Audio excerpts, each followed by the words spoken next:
नमस्कार दोस्तों, जय हिंद, वंदे मातरम। स्वागत करते हैं आपके अपने YouTube चैनल शिक्षा जगत के चैनल राष्ट्रहितमी चैनल जायसवाल कोचिंग सेंटर पर। दोस्तों, बात करेंगे हम बाल विकास के एवं शिक्षण शास्त्र के पार्ट नंबर 14 के। दोस्तों, पार्ट नंबर 13 यानी कि 13 पार्ट आपके कंप्लीट कर लिए हैं और प्रत्येक पार्ट में 30 क्वेश्चन लेकर आते हैं, क्योंकि आपको पता है दोस्तों हमारा टारगेट है 30 ऑफ 30 बाल विकास एवं शिक्षण शास्त्र में। और ये सभी प्रश्न आपके महत्वपूर्ण है, आपके सिलेबस के आधार पर है और फ्री में नोट्स और पीडीएफ आना है तो टेलीग्राम में ज्वाइन करें। सभी पीडीएफ नोट्स आपको वहाँ पे अपलोड करा दी जाती है सभी सब्जेक्ट की। तो आइए शुरू करते हैं। पहला प्रश्न स्क्रीन पर है। पिछले वीडियो में हमने यह क्वेश्चन पूछा था आप लोगों से कि सीखना क्या है।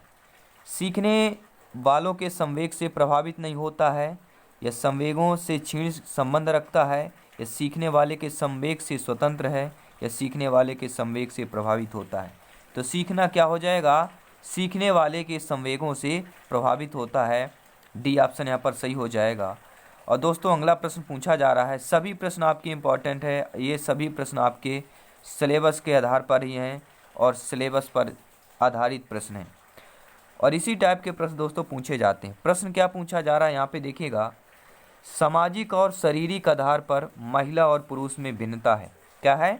सामाजिक और शारीरिक आधार पर महिला और पुरुष में भिन्नता है और इस कथन का मुख्य लक्ष्य है कि महिला और पुरुष के भेद को समुचित रूप में व्यवहार के द्वारा समझा जा सकता है। किसके द्वारा समझा जा सकता है? समायोजित, लिंग, मनोवैज्ञानिक या आपके तुलनात्मक। किसके द्वारा समझा जा सकता है? तो ये बहुत ही सिंपल सा वाक्य और कथन लिखा गया है कि सामाजिक और शारीरिक आधार पर महिला और पुरुष में भिन्नता है और इस कथन का मुख्य लक्ष्य है कि महिला और पुरुष के भेद में समुचित रूप में व्यवहार के द्वारा जो है आपका लिंग समझा जा सकता है। व्यवहार के द्वारा लिंग समझा जा सकता है, क्योंकि यहाँ पे क्या बात कर दिया गया? महिला और पुरुष। जब भी महिला और पुरुष की बात आती है तो लिंग में बात आती है, लिंग पर आधारित प्रश्न होता है। और आँख खोलकर, जी हाँ, आँख खोलकर सबसे पहले लिंग वाले ऑप्शन पे जाना है और क्लिक करेंगे। दोस्तों, आज की डेट में सतना, मध्य प्रदेश के सतना में इतना ज़्यादा दोस्तों बारिश हो रही है, फिर भी हम आपके लिए कोशिश करते हैं, क्योंकि हमारा टारगेट है राष्ट्रहित में शिक्षा की बात करते हैं दोस्तों। जी हाँ, सभी शिक्षक बंधुओं से, सभी मेरे प्यारे मित्रों से, भाई बहन, सभी गृहिणियों से, जो भी जिसका सपना है शिक्षक बनना, सभी का साकार होने वाला है, क्योंकि एग्जाम बहुत ही नज़दीक है दोस्तों। प्रश्न है कि शिक्षण की वह तकनीक जिसमें मूल प्राकृतिक अभिप्रेरण का गुण पाया जाता है, प्रवृत्ति का। जी हाँ, शिक्षण की वह तकनीक जिसमें मूल प्रवृत्ति का अभिप्रेरक का गुण पाया जाता है, क्या होगा? कथन तकनीक यह है, शिक्षार्थियों के साथ अन्योन्य क्रिया है या खेल पद्धति। तो क्या हो जाएगा? शिक्षण की वह तकनीक जिसमें मूल प्रावृत्तिक यानी कि प्रवृत्तिक, इसे हम नहीं लिखा जाता, प्रावृत्तिक लिखा जाता है, वैसे यहाँ पर है, मिसप्रिंट हो गया है। तो मूल प्रवृत्तिक अभिप्रेरक का गुण पाया जाता है, वह है शिक्षार्थियों या विद्यार्थियों के साथ अन्योन्य क्रिया, यानी आप लोगों का बी ऑप्शन यहाँ पर सही हो जाएगा। अगला दोस्तों प्रश्न है बाल विकास शिक्षण शास्त्र में CDB का प्रश्न है दोस्तों कि शिक्षार्थियों में आकलन का मूल प्रयोजन है। जी हाँ, शिक्षार्थियों में जो है आकलन का मूल प्रयोजन क्या है?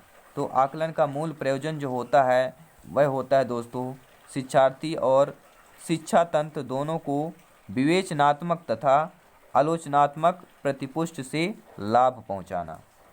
जी हाँ, कौन सा हो जाएगा? शिक्षार्थी और शिक्षा तंत्र दोनों को विवेचनात्मक तथा आलोचनात्मक प्रतिपुष्टि से लाभ पहुंचाना। और ये सभी प्रश्न आपके कठिन हैं और इन प्रश्नों को जो सॉल्व करते हैं भैया, उनका सिलेक्शन नहीं यहाँ पे टॉप रैंक हासिल करते हैं। हम बात करते हैं प्रश्न की दोस्तों कि पूर्व माध्यमिक बच्चों के लिए जो है निम्न में से कौन सी क्रिया एक कार्य क्रिया का स्वरूप है? ऐसी कौन सी क्रिया जो है पूर्व माध्यमिक बच्चों के लिए कार्य क्रिया का स्वरूप है? तो वह हो जाएगा आपका बी ऑप्शन, मिट्टी के एक खिलौने को दो भागों में तोड़कर उसे दोबारा जोड़ना। क्या है? मिट्टी के दो भागों को, कोई एक मिट्टी का खिलौना है, उसके दो भागों को तोड़कर उसे दोबारा फिर से जोड़ना, यह क्या कहलाता है? पूर्व माध्यमिक बच्चों के लिए क्या है? ये क्रियात्मक एक कार्य क्रिया का स्वरूप कहला जाएगा। अगला प्रश्न यहाँ पे दोस्तों स्क्रीन पर है। प्रश्न क्या पूछा जा रहा है? प्रश्न यह है कि एक ही कक्षा शिक्षण का निष्पादन जो है भिन्न भिन्न होता है। इसका कारण इसके लिए सर्वाधिक है। कौन सा कारण इसके लिए सर्वाधिक है कि निम्नलिखित में से कौन उत्तरदायी हो सकता है? एक ही कक्षा शिक्षण का निष्पादन जो है भिन्न भिन्न होता है और कौन सा कारण है इसके लिए सर्वाधिक होगा? निम्नलिखित में से कौन उत्तरदायी हो सकता है? तो कौन उत्तरदायी होगा? जो एक ही कक्षा शिक्षण का निष्पादन भिन्न भिन्न होता है, इसका उत्तरदायी होगा छात्रों की बुद्धि में अंतर। पहला ऑप्शन यहाँ पर सही हो जाएगा। अगला प्रश्न दोस्तों पूछा जा रहा है कि निम्नलिखित में से किस कथन में बुद्धि और बुद्धि परीक्षण के महत्व का पता चलता है? ऐसा कौन सा कथन है जिसके वह ऑप्शन बताना है, वह कथन बताना है जिसमें बुद्धि एवं बुद्धि परीक्षण के महत्व का पता चल जाए। तो वह कथन है बुद्धि एवं बुद्धि के महत्व के परीक्षण का पता लगाने वाला कथन है दोस्तों उपरोक्त सभी कथनों का बुद्धि परीक्षण से पता लगाया जा सकता है। उपरोक्त सभी दे दिया गया आंसर। तो आइए देख लेते हैं पहला ऑप्शन क्या है कि व्यावसायिक मार्ग परीक्षण की भूमिका अहम। दर्शन में बुद्धि होती है। बुद्धि परीक्षणों द्वारा प्रत्येक छात्र की सही उन्नत के मार्ग को प्रशस्त किया जाता है और अनुसंधान के विभिन्न घटकों का चयन करना होता है। तो बुद्धि भी एक आधार होता है ताकि हम कम त्रुटि हो सके, ताकि क्या है कम से कम त्रुटि हो सके। तो ये सभी आपके दोस्तों हैं जो आपके बुद्धि एवं बुद्धि परीक्षण के महत्व का पता लगाया जा सकता है। नेक्स्ट क्वेश्चन दोस्तों स्क्रीन पर है। प्रश्न यह है कि यदि आप किसी नई कक्षा में शिक्षण के लिए जाते हैं, जब आप अध्यापक पर नियुक्त होंगे, एक नए विद्यालय पर जाएंगे, तो नई कक्षा में शिक्षण के लिए जब जाते हैं तो आप अपने शिक्षण को प्रभावी बनाने के लिए शिक्षार्थियों या विद्यार्थियों की पहचान हेतु निम्न में से किसे चुनेंगे? पहचान हेतु किसे चुनेंगे? सभी शिक्षार्थियों की पूर्व शिक्षा की जानकारी लेंगे, सभी शिक्षार्थियों के मानसिक स्वास्थ्य की जांच करेंगे, सभी शिक्षार्थियों की बाह्य विभिन्नताओं का पता लगाएंगे या सभी शिक्षार्थियों की आर्थिक परिस्थिति की जांच करेंगे। दोस्तों आप समझ लीजिए आपकी नियुक्ति हो गई। अब आप लोग नई कक्षा में शिक्षण के लिए जाते हैं तो आप किस ऑप्शन को चुनेंगे? जो सही ऑप्शन हो जाएगा सभी विद्यार्थियों की बाह्य विभिन्नताओं का पहले पता लगाएंगे। क्या करेंगे? बाह्य विभिन्नताओं का पता लगाएंगे। अगला प्रश्न है कि बाल केंद्रित शिक्षा को व्यवहार में लाने वाले शिक्षक के लिए कैसे? दोस्तों बाल केंद्रित शिक्षा, बाल केंद्रित से एक प्रश्न जरूर आता है। तो बाल केंद्रित शिक्षा को व्यवहार में लाने वाले शिक्षक के लिए निम्नलिखित में से किसकी जानकारी रखना अधिक आवश्यक है? तो वह ऑप्शन है आपका अधिक जानकारी रखना अधिक आवश्यक है, वह है बालक के संबंध में शिक्षक को उसके व्यवहार के मूल आधारों, आवश्यकताओं, मानसिक स्तर, रुचियों, योग्यताओं और व्यक्तित्व इत्यादि का विस्तृत ज्ञान होना चाहिए। दोस्तों इन सभी का पीडीएफ फाइल आपको नोट्स जो है आपको टेलीग्राम में अपलोड हो जाएगा कल, तो आप लोग देख सकते हैं। क्योंकि हम राष्ट्र हित में शिक्षा की बात करते हैं, फ्री मटेरियल, फ्री नोट्स, कोई यहाँ पे आपका 1 रुपया भी नहीं देना है, क्योंकि हम राष्ट्र हित में शिक्षा की बात करते हैं दोस्तों। और शिक्षा में रुपए पैसे से तौलना बहुत गलत बात है, क्योंकि माँ सरस्वती माता बोलती हैं शिक्षा वह ज्ञान है दोस्तों जो ज्ञान देने से ज्ञान बढ़ता है। पैसे से ज्ञान नहीं दिया जा सकता, न तौला जा सकता, न खरीदा जा सकता है। दोस्तों ज्ञान शेयर करने से ही ज्ञान बढ़ता है, ये सभी लोग नोट कर लेंगे। तो हम राष्ट्र हित में शिक्षा की बात करते हैं। प्रश्न है कि वाइगोस्की के अनुसार बच्चे जो है अपने साथी समूह के सक्रिय सदस्य कब बन जाते हैं? बहुत बार दोस्तों एग्जाम में पूछा गया प्रश्न है आपके। तो वाइगोस्की के अनुसार जो है बच्चे अपने साथी समूह के सक्रिय सदस्य कब बन जाते हैं? किशोरावस्था में जब बच्चा होता है तो अपने साथी समूह का सक्रिय सदस्य बन जाता है। अगला प्रश्न, जीन पियाजे ने किसी बच्चे के विचारों में नए विचारों के समावेशन हो जाने का क्या कहा है? जब किसी बच्चे में विचारों का एक नया विचार का समावेशन हो जाए तो उसे क्या कहा है? तो जीन पियाजे ने उसे सात्वीकरण कहा है। सी ऑप्शन यहाँ पर सही हो जाएगा। अगला प्रश्न ले रहे हैं दोस्तों कि एक बालक पहले पूरे हाथ की अंगुलियों को फिर अपने हाथ की अंगुलियों को एक साथ चलाना सीखता है, तो बाल विकास के संबंध में यह सिद्धांत कहलाएगा। तो यह सिद्धांत कौन सा कहलाएगा? एकीकरण का सिद्धांत कहलाएगा, क्योंकि एक साथ चलाना सीखता है तो एकीकरण का सिद्धांत हो जाएगा। अगला प्रश्न है दोस्तों कि शिक्षा का जो रुचि का सिद्धांत बताता है, शिक्षा में जो रुचि का सिद्धांत है वह क्या बताता है? तो वह बताता है कि शिक्षार्थी की जिस कार्य में रुचि नहीं होती उसे वे मन लगाकर नहीं करते हैं, यही रुचि का सिद्धांत बताता है। अगला प्रश्न है कि पाठ्यक्रम में समाहित किया जाता है, जो पाठ्यक्रम है उसमें क्या समाहित किया जाता है? तो पाठ्यक्रम में आपके विद्यालय कार्यक्रमों के द्वारा विद्यार्थी को प्रदान की जाने वाले संपूर्ण अनुभव को समाहित किया जाता है। अगला प्रश्न यह है दोस्तों कि शिक्षा का माध्यम ऐसी भाषा को बनाना चाहिए जिससे अच्छा सादृश्य उपलब्ध हो, जो समृद्ध हो, जो बाद में नौकरी के लिए उपयोगी हो, जिस पर जन साधारण का आधिपत्य हो। तो शिक्षा का माध्यम ऐसी भाषा में होना चाहिए जिस पर जन साधारण का आधिपत्य हो।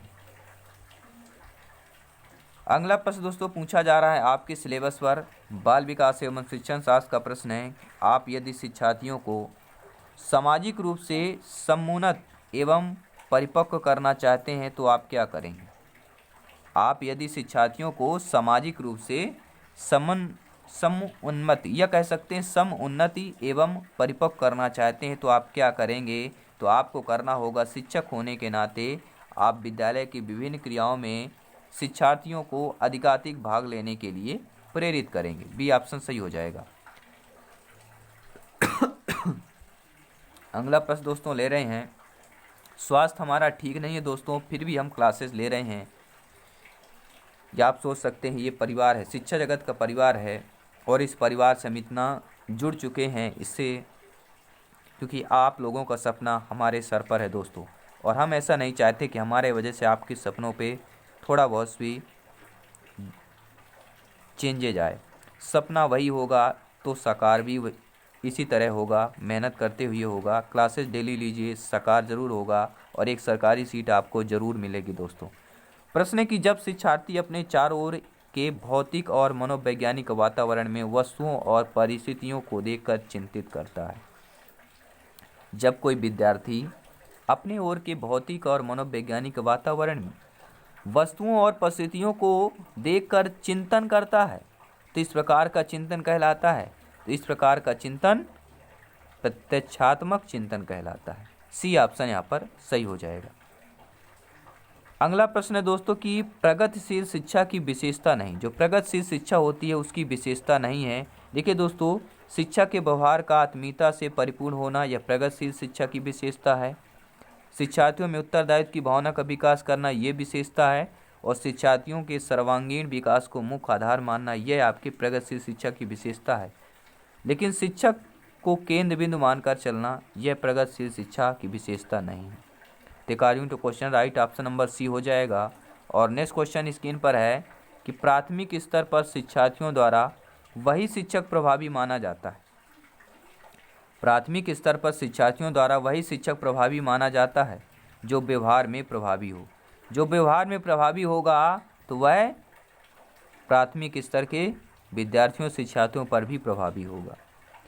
अगला प्रश्न ले रहे हैं, बहुत बार एग्जाम में पूछा गया है कि एक जो विद्यार्थी है, शिक्षार्थी है जो ग्रसित है, ठीक से लिख नहीं पाता है। जब वह बच्चा ठीक से लिख नहीं पाएगा तो वह डिसलेक्सिया से ग्रसित होगा।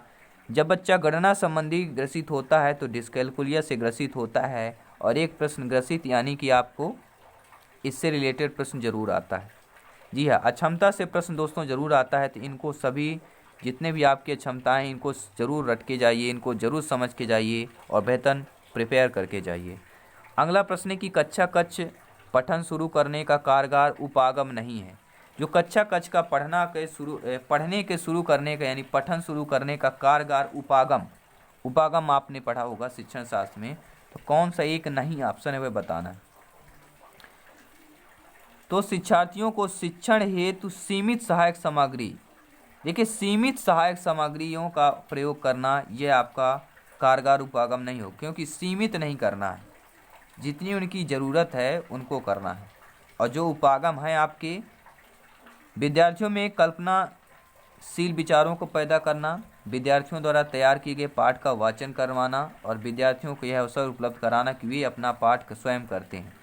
तो ए बी डी ये ऑप्शन जो है कच्चा कच्च पढ़ने के लिए कारगर उपागम है, लेकिन सी ऑप्शन आपका कारगर उपागम नहीं है।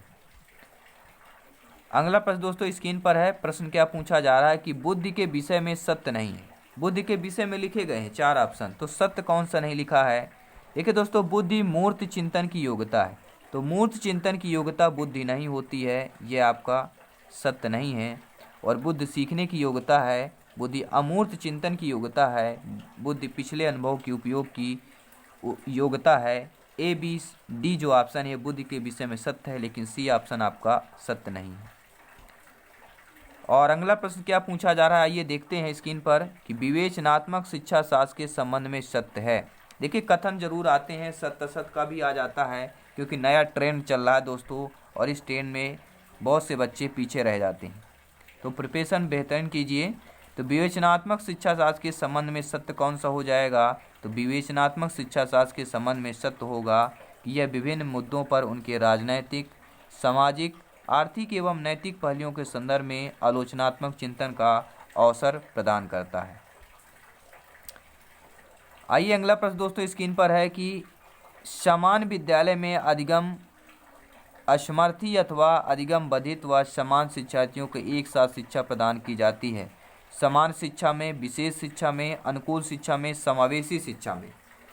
देखिए जो असमर्थ बालक हो पढ़ने में और अधिगम से बाधित हो, समान विद्यार्थी हो, एक साथ अगर शिक्षा प्रदान करना है तो वह आपका समावेशी शिक्षा में होता है। किस पर की जाती है, समावेशी शिक्षा में की जाती है। और अगला प्रश्न दोस्तों पूछा जा रहा है आपसे, बहुत अच्छा प्रश्न है, ध्यानपूर्वक सुनेगा, स्टडी करिएगा और लर्निंग भी करिएगा कि आकलन में गुणात्मक पक्ष का मापन किया जाता है।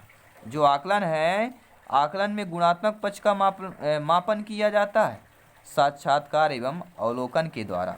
जी हाँ दोस्तों, आकलन में गुणात्मक पक्ष का मापन किया जाता है साक्षात्कार एवं अवलोकन के द्वारा किया जाता है। अगला जो प्रश्न है आपका कि भाषा शिक्षण में वाक्यों को शब्दों से पहले पढ़ाया जाता है। जो भाषा शिक्षण होती है उसमें वाक्यों को शब्दों से पहले पढ़ाया जाता है, तो शिक्षण का यह सूत्र आधारित है। अब देखिए ये वाक्य लिखा हुआ है नीचे डी ऑप्शन, ये पूरा वाक्य लिखा है। वाक्य से पहले जो है शब्दों को, जैसे शिक्षण, प्रौद्योगिकी की मान्यता, ऐसे पढ़ते हैं ना, तो पहले क्या कहते हैं, भाषा शिक्षण में ही है दोस्तों कि वाक्यों में क्या है, पहले शब्दों को पहले पढ़ाया जाता है। तो ये शिक्षण किस शिक्षण सूत्र पर आधारित है, तो ये आपके गेस्टाल्ट प्रयोगों पर आधारित है। अगला प्रश्न ये पूछा जा रहा है कि दिए गए तथ्यों एवं सूचनाओं के आधार पर नए नियम व सिद्धांत विकसित करना स्मृति स्तर के शिक्षण में कहलाता है। यानी जो नए दिए गए तथ्य व सूचनाएं होती हैं उनके आधार पर नए नियम व सिद्धांत विकसित करना स्मृति स्तर के शिक्षण में कहलाता है। तो यह आपका सामान्यीकरण कहलाता है। क्या कहलाया जाएगा, सामान्यीकरण। और अगला प्रश्न क्या पूछा जा रहा है कि बुद्धि है यानी कि लब्धि एक सूचकांक, बुद्धि लब्धि सूचकांक है। किसका सूचकांक है, मानसिक विकास का, मानसिक विकास की दर का, मानसिक योग्यता के अंतिम स्तर का, या मानसिक परिपक्वता का, किसका है। तो बुद्धि क्या हो जाएगा दोस्तों, बुद्धि लब्धि सूचकांक है, किसका है, मानसिक विकास की दर का। जो बुद्धि है यानी कि बुद्धि एक सूचकांक है, मानसिक विकास की दर का सूचकांक। अगला प्रश्न आइए स्क्रीन पर है दोस्तों। प्रश्न पूछा जा रहा है कि वैज्ञानिक अभिवृत्ति रखने वाला छात्र, जो छात्र वैज्ञानिक अभिवृत्ति को रखता है तो वैसा छात्र जो है विवेकपूर्ण चिंतन करता है। वैज्ञानिक अभिवृत्ति रखने वाले छात्र विवेकपूर्ण चिंतन वाले होते हैं। और अगला प्रश्न पूछा जा रहा है कि प्रभावी एवं सफल शिक्षण के लिए सर्वाधिक आवश्यक है। जो प्रभावी एवं सफल शिक्षण होता है उसके लिए सर्वाधिक आवश्यक क्या होता है, तो प्रभावी एवं सफल शिक्षण के लिए सर्वाधिक आवश्यक है कि व्यवहारिक उदाहरणों द्वारा विषय को स्पष्ट करना। व्यवहारिक उदाहरणों द्वारा विषय को स्पष्ट करना प्रभावी एवं सफल शिक्षण के लिए सर्वाधिक आवश्यक माना जाता है।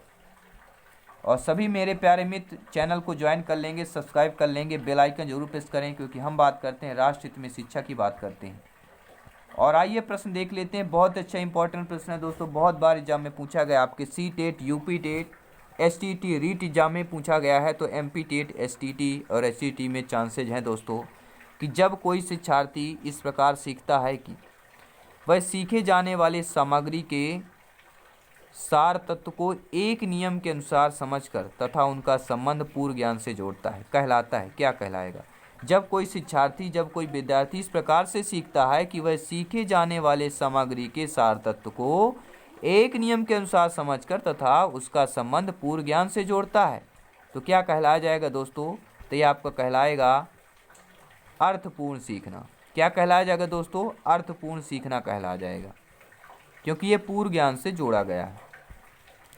और एक क्वेश्चन आपके लिए होमवर्क में दे रहे हैं, सभी लोग इसका कमेंट के द्वारा जरूर आंसर बताइए कि इनमें से कौन सा सिद्धांत जो है बाल विकास में वातावरण संबंधी कारकों को ही महत्व देता है। ऐसा कौन सा सिद्धांत है बाल विकास में जो वातावरण संबंधी कारकों को ही महत्व देता है?